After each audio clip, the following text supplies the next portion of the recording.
Ngayong araw ay sisisid naman tayo sa kapanapanabik na paksa tungkol sa pagtatanim ng sayote sa isang timba. Alam mo ba na ang sayote ay mababa sa calories, ngunit mataas sa fiber?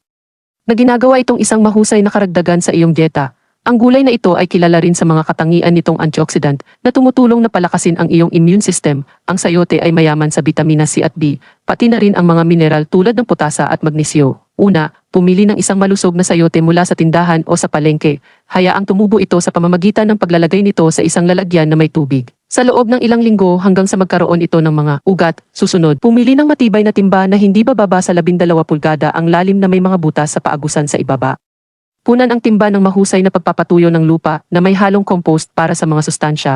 Dahan-dahang itanim ang usbong na sayote sa gitna ng timba, siguraduhing nakaharap pataas ang mga sanga. Regular na diligan ang halaman, pinananatiling basa ang lupa, ngunit hindi nababad sa tubig. Isaalang-alang ang paggamit ng trellis o istaka para sa suporta habang lumalaki at namumunga ang halaman. Ilagay ang timba sa isang maaraw na lokasyon kung saan ang halaman ng sayote ay maaaring tumanggap ng hindi bababa sa 6 na oras ng sikat ng araw-araw. Magsunog ng damo at ihalo sa tubig ang abo ng damo at direktang idilig sa iyong halaman, magsisilbing organic fertilizer ito. Anihin ang sayote kapag naabot na nila ang kanais-nais na laki.